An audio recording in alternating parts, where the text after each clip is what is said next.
Hi, Kyra and Madeline. I met with both of you this weekend to discuss the BPPCP project. Um, I have done the work that I said I would do, so I wanted to give you a quick introduction to it. Um, and we need to get going on this, right? So I hope to see some progress at the meeting this week. Okay, so the first thing is that this is our shared folder. In the projects folder in the BPPCP subfolder, if you go into models, baseline, everything I'm doing today is in here. Maybe the first thing I'll show you is that I created the spreadsheet that oops, has three tabs. The first is the comparison that's the point of this project. I I created entries, but essentially I'm using Climate Studio as the comparative, like the baseline. So I just made a list of what you can do pretty easily in Climate Studio, and then I described very briefly how you do it or what the functionality is, and I want us to then fill in the rest of this. I'm not sure if we're going to get to ArchiCAD this semester because the people working on that have kind of faded away, but I will do Safari, SketchUp. Um, and you guys, Madeline, I can help with this if there's things that you don't know. And then Kyra, you're basically, you're the expert on the ISV at this point. All right. So in addition to uh, that tab, I have daylighting and thermal baseline settings.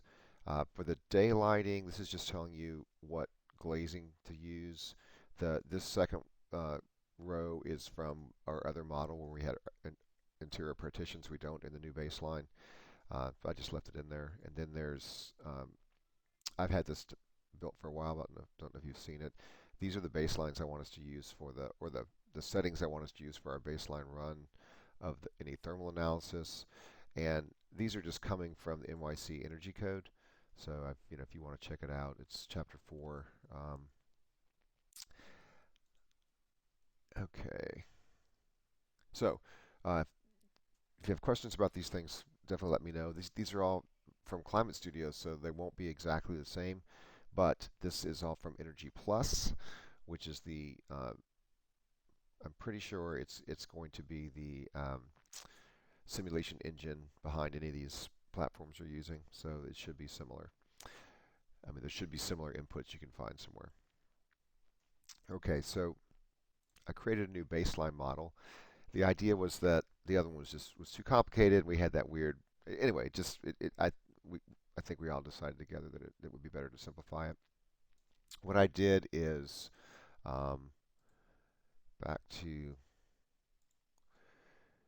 the DOE has this set of reference building types.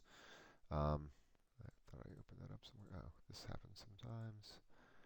Um, let me close that. Sorry, can't find it. Oh, yeah, is this just somebody else's cheesy? Well, these are models somebody else made um, of these 16 DOE benchmark reference building types. We're going to do small office, so obviously it doesn't look like that, but I'm saying it's a certain size and it has certain settings that the DOE.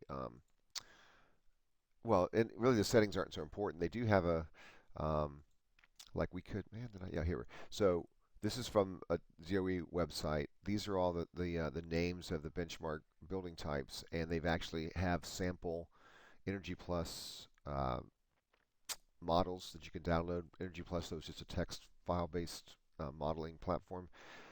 So anyway, my point is, this is coming from that this we're choosing the small office building that ties us into a larger network. If in um, if you go into Climate Studio and look at the uh, like the thermal analysis template zones, um,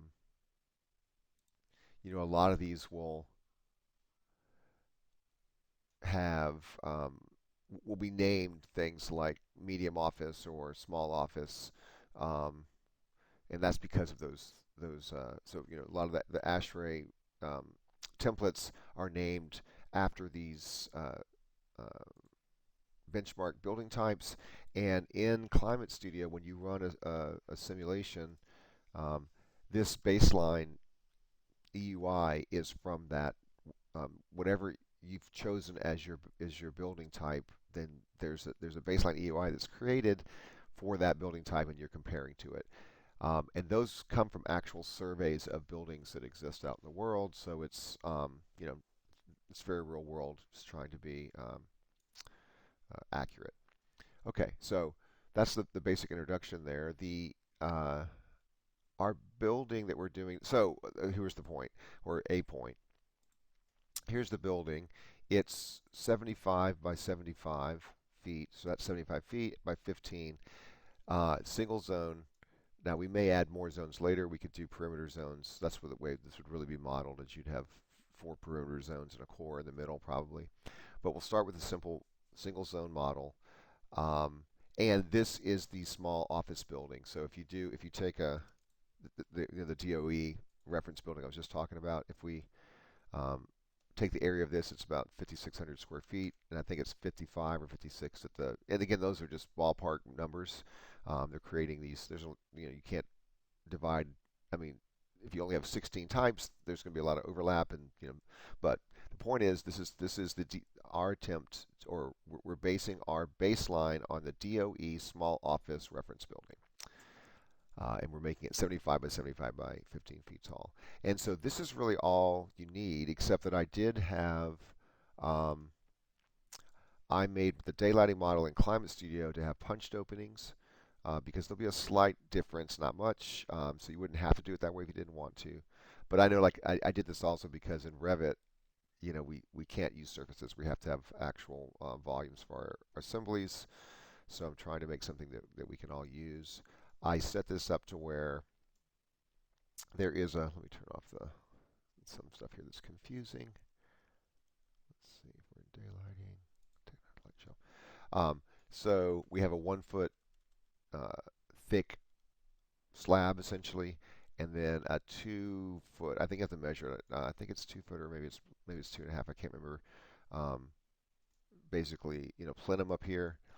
So just look at the model and make something that is as close to this as you can make it in terms of whatever the platform you're using. And ask me questions if you want to, but that's why I made this model, so that you'd have access to something that you can just import in, probably is the best way of doing it, right? Okay, so what else? I then went and I just did, so just so you'll know, if you want to click, go through and look at the different simulations, I just went through and, did all of this stuff in a abbreviated way, or a pretty simple way. So I did do what I would think is the baselines, and then I did more to try to iterate. But all you need to do right now is baselines. But let me just show you what I've got going on here.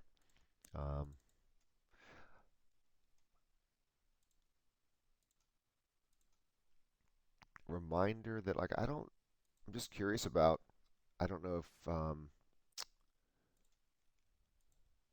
if Revit or IES sorry, have any kind of windrows. So, but obviously in Climate Studio, it's easy to adjust it. You can do hours of the day, or heating and cooling seasons. And so I've made uh, basic notations here to describe that. And so the reason I'm going through this is just to say that I'm trying to make it to where that there's a text in this chart that is very brief, but has enough information that we can compare. Um, and so, there's something about wind. Um, of course, everybody has this functionality to have shadows, and I think everyone has the ability to turn on 3D SunPath, so we should be able to compare those graphically, how they look, and they should be exactly the same if we're using the same model. And if it's not, that'd be very interesting. I'm noticing right here that you see there's a parapet on this. I did a separate just turn off this. So this is a you guys know this is how I do it. I've got my site. I do have a site context with a massing model that I'm using for my radiation map. But then I just made a cheesy design that was different than the daylighting and thermal, but they would be the same in terms of. In other words, I mean, I'm not saying at all. You just know this is why these are in here. Is I wanted to have something different in my architecture layers, so that when I switch to daylighting, um, this is all the rest of that stuff would not affect the daylighting in the building. That's part of the architecture. So we're simplifying the model um, for each of the simulations. I did do, and partly because of Revit, I did punched openings here because I know that we have to do that in Revit. Though actually, well, you'd be exporting to Climate Studio from Revit for daylighting a model that was more than surfaces, because that's what you have to make in Revit. So I made the model have punched openings. They are the size of them. They are 40% window to wall ratio. So this glazing is 40% of the surface of this one wall or facade, and that's carried over into the thermal analysis. And so, like in Climate Studio, I can just I I didn't even I do have a glazed layer here, but I'm not using them in the model. I'm just setting the automated window to wall ratio of 40%. So my point is I have different layers for the different simulations. You can when you're well, you can figure out what to do with this model. I'm just trying to go through it quickly. Let me say a couple more things. Um, just a reminder that, of course, we have radiation map functionality in Climate Studio, um, and the only way this is of any value is because of the fact that we have the ability to go from all outdoor conditions to warm, so heating and cooling season. And so I just did a quick example here showing, like, if I was thinking about this south facade, and I want to just at schematic design level start thinking about um, the effect of overhangs. If I could if I could cool down this wall a little bit with some overhangs in the warmer months, so I just added a quick overhang, 3 foot overhang, and found that there was a pretty big drop in I cut it in half, at least right there. I probably should have more. Yeah, I should have more sensors here, but whatever. That's just an example. Um, anyway, the point being, I'm curious as to whether or not these other platforms have any similar functionality. I haven't here. Um, then I went to daylighting. This first would be the baseline that we would all set together. But then I carried on from there. I did 3 foot overhangs, and I then did some glare studies. Kyra, I can't remember really if we did glare studies very much the year you did this, and it's the simulation that people have the most confusion about because for whatever reason. Um, but so just to point out in Climate Studio how I've been using it is that I get my daylighting design to some place that's better than, at least in the beginning it was. Um, and then I start looking at glare. So for example, in this case, I think I was looking at this view shed, um, and I did a couple of these radiance renders. And so I wanted to block this sun this is January 6th at noon, so kind of representative winter time. And so I added a light shelf, um, and played with it a little bit to where it was, at least at that time, clearly blocking the direct glare from the sun. Um, and then I reran the glare study, and I did reduce the glare quite a bit by doing that, at least in these problem areas. So then I added that. I added that on all 4 sides, that light shelf. So that's if you go in and look at, and I'm not asking you to do this, I'm explaining why this is here. You can do whatever you want once you get the baseline done. I mean, we'll just be talking after you have the baselines done, obviously. So I think I have a, yeah. So here's a light shelf in here that I went all, I have all the way around the building. I actually put in two surfaces because the one on the bottom I wanted to be, I didn't want to add reflection.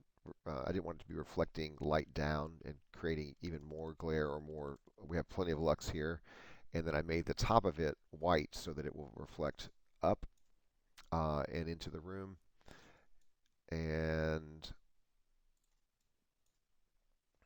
then I changed the color of the ceiling. So my point is, I played around with this a little bit and got it to be not, decent. I would definitely would probably want to work on this edge a little bit, but I've got good lux values in most of the building, most of the zone. Then moving on to thermal. What should I say about this? Oops.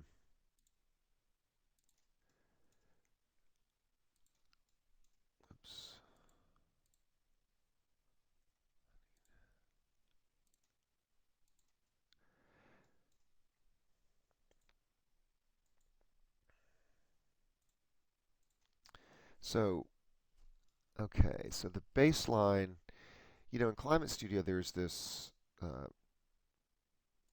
there's this HVAC setting called Ideal Air, and it's basically just this. And I know you guys don't know that much about HVAC systems, and you can talk to me about them more. If you don't, like I was talking to Kyra, and she didn't know some of these basic terms. It's probably the same with you, Madeline. It's fine, but you need to understand them at least enough to do the settings for the baseline. Um, so the way Climate Studio works is that you set up these thermal zones, um, and just as a quick reminder, we have a bunch of variables that we set, like how many people and the equipment power density and the lighting power density, the thermostat set points, mechanical ventilation, the amount of air we're moving. I can review any of that with you guys that you need me to. And then we also are setting the envelope. So, just how much insulation in the roof and the walls, how much, the air tightness of the building. Um, and these are all in, this is where all of these values have been determined for the baseline. So that's why I'm showing you this to kind of remind you a little bit. That's where we're at. I think the things that the platforms you guys are using are going to be using other. Um, I'm just bringing these in right now. They may have just named mechanical systems like DOAS FCU and DOAS VRF, or VAV, which is variable air volume. DOAS stands for direct outdoor air system. VRF these are heat pumps. FCU is fan core units. They're kind of more old school. Anyway, the point is that when you get to that, you may need to talk to me because we just need to figure out how to compare apples to apples by setting however it is that we're allowed to set those variables in the other platforms, to get them set, identify them, um, so that we can correlate them to this chart, right? Um, and so I did some runs, um, really interesting information. For example, that the fan coil unit system, oops, sorry about that, is much less efficient than the VRF system, which is an all electric. So that makes sense to me, and I can talk to you about it more. Um, but what we're looking for is, I guess what I'm saying here is that I have something called a baseline here, but it may not be the baseline for you guys because it has this other kind of HVAC system that I won't even. This is getting too long already. What they do is they have this. I think the ideal air system. It's set up so that there's no. It's like a perfectly ducted system, so there's very little loss, and it's ideal. It's conceptual, so that you can just quickly in schematic design, compare. You can make buildings that all have the same mechanical system, and then therefore you can compare them more easily. I think is what they're doing. Um, so I don't think you're going to have that setting in what you guys are doing. So we'll have to use, um, probably use one of these two, or maybe this one will be the baseline. I don't know. We'll have to decide together. Okay. I think That's all I need to say. Um, it's up to you guys. We can do it with or without site context. I would like to see how easy it is to create site context in those other platforms. And and so let's at least bring this in and see how we can work with it. I made it a flat site so to simplify it. Uh, and I know, like for example, in Climate Studio at least, uh, it's much better to if you get into the thermal analysis and you're using shading, it's probably not necessary. It doesn't have that big of an effect. But if you do, like, let me show you what I did. I figured out what by looking at the site analysis. Um, I just went around and figured out what part of the context is actually causing shade. I went to, I think I just went to the winter solstice and went through the entire day. And, oops, that's not the right thing. Went through the entire day. But so you'll see so I have these context buildings. If I turn those off, it doesn't change the amount of shade hitting the building. And if I turn off, even I there's only a few surfaces that are causing shadows on the building. Um, and so that's interesting. No, anyway, so I don't know how you use shading like in the VE, um, but it's possible that it'll bog down your computer if you don't do something like this, where you're just using a few surfaces that are actually causing shade, especially in the thermal analysis. Okay, that's it. It was longer than I thought as usual, but I'm just trying to get you. My goal was to say I did my part this weekend. I've got this set up. I think in a more I think this model will be a lot easier to run baseline analyses and get this comparison that we're trying to get as a beginning point. So let me know if you have questions, and I'll either see you on Thursday or sometime before if you need to meet with me. All right, talk to you later.